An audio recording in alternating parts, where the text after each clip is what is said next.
Hey everybody, this is John from Bash, and today I am bringing you another Choosing Beggar Reddit video. If you're new to the channel, then subscribe and ring that notifications bell so you don't miss out on the fun. In our first story, a choosing beggar loves to order expensive food and drink to increase the bill, but never seems to have his wallet with him. Let's jump right in.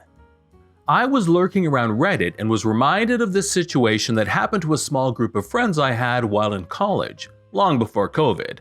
This happened with a study group I was in. There were 4 of us, we all had at least 3 of the same classes, so we would gather in the library at college for study group, and once a week we would all go out to eat and we just rotated who paid the bill. We never went crazy with our spending, and it was understood that if you wanted alcohol, you paid for that yourself, separately, because it can be expensive. Anyway, one week we got a new member to a study group, let's call him Gary. He only had one course that he studied with us, but that wasn't so bad, and he soon enough wanted to join us on our restaurant trips. We explained to him how we rotated who paid, alcohol was always on you, and to not go insane with your entree or anything. He agreed to all this, but it was pretty obvious from the start he didn't get it, although I think he was just trying to get free food and drinks out of us as often as he could. The first time we went out, it was for dinner, and it was my turn to pay. Not only did he order a $25 entree, we usually tried to keep it under $10 to $15 each, not including the drink. He also got soda and alcohol. We reminded him about how he had to pay for that himself, and he said it was fine, but of course when the bill came, he had forgotten his wallet and couldn't pay for it. He had racked up an impressive extra $80 in alcohol. I honestly didn't even have enough to cover it, but thankfully everyone else pitched in to help me out. We warned him the next time, but he did it again, with the next person racking up a large alcohol bill, ordering a very expensive entree, and if that wasn't bad enough, he decided he also wanted an appetizer and dessert, but of course those were his, not to share. We never ordered appetizers or desserts. We were college kids with minimum wage jobs. We told him he can't come with us to our dinner trips anymore, and he whined and complained and begged us to give him just one more chance, and he wouldn't overspend the next time, and he would be sure to bring his wallet for alcohol. Well, like a bunch of dumb kids, we listened and gave him another chance, and he of course did the exact same thing. All down to expensive alcohol, appetizer, dessert, entree, and of course, no wallet. My friends were ready to tear him a new one and kick him out of our study group too, but I told them to wait a bit, and I had an idea to get back at him. Here's where it kind of turns from choosing beggar to revenge. It was his turn to pay for the next restaurant trip, and we told him and he agreed to it.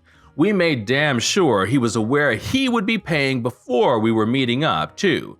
The thing was, while we told him we were meeting at 7, the 4 of us arrived at 5 and didn't tell him at all. We ordered ourselves some drinks, appetizers, and just enjoyed ourselves while racking up some payback until he arrived. He was unaware that we had ordered anything at all. We all asked him to make sure he had his wallet, which he pulled out triumphantly as if that was some sort of achievement. Maybe for him it was. We asked if he was sure he was aware he was going to be paying for everything, and he said yes. He started to object though when we began to order. "Hey, what are you guys doing? Those are kind of expensive. You guys don't usually get stuff like that. It was way cheaper the last few times," he complained.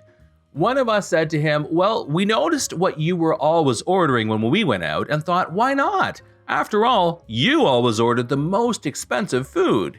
He grumbled but didn't say anything either.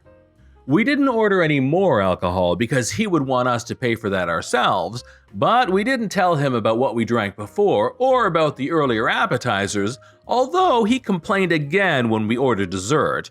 With each complaint he made, we just threw it back in his face that he was doing the same thing to us the last times we went out.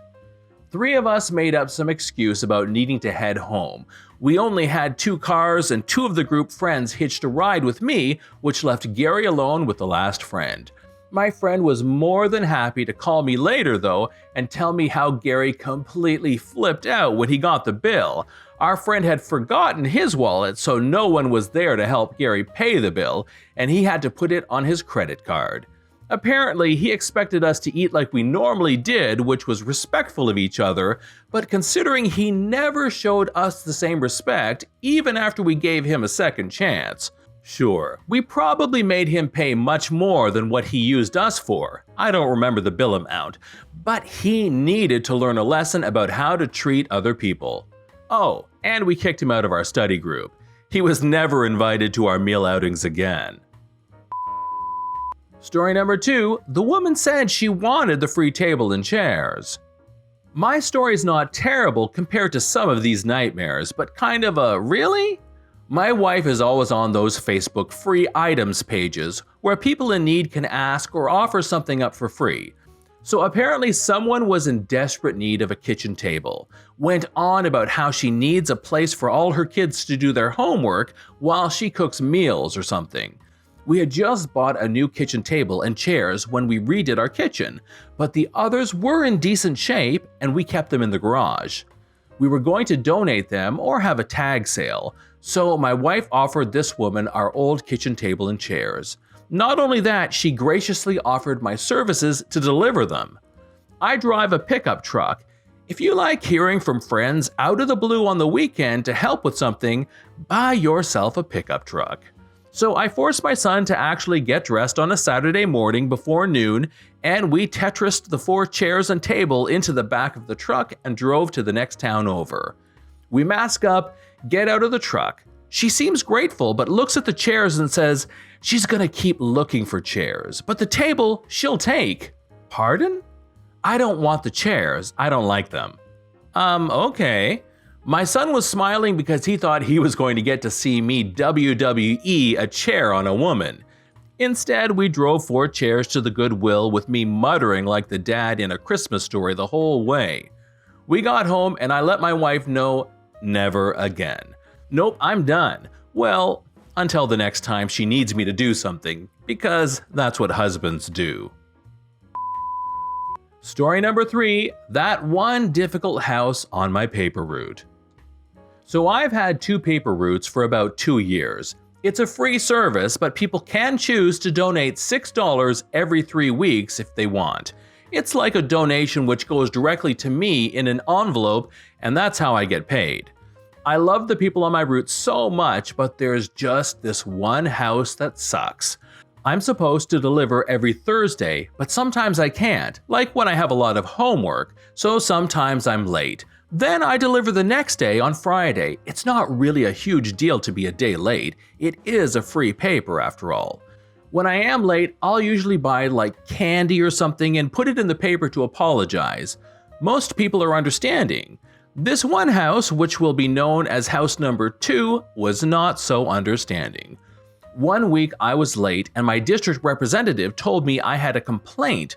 I was kinda sad. I hate complaints. I try my best to avoid them. Then she told me it was house number 2. These people, I swear. They have never paid me a dime. I don't mind if people can't pay the $6. It's optional, but most people tell me beforehand or call the company saying they want the paper but don't want to pay. That way I don't waste my time walking to their door or checking their mailbox. There's 3 ways houses show up on my sheet. Canceled, they don't want the paper. Do not collect, they want the paper but don't want to pay the fee. Collect, they want the paper and are willing to pay the fee. Keep in mind, they called to report me, so they're not clueless about how to contact the company. I've seen them walk into their house and not answer the door when I knock. Plus, now with the virus, I put the envelope in the newspaper and come back to pick them up off the doors. They clearly don't want to pay, but instead of calling the company to cancel the payment option, they do it to complain about a free service. Screw house number 2. This is John from /bash. Please hit the like button to help with the YouTube algorithm and subscribe if you're new. Thanks for watching, and we'll see you in the next one.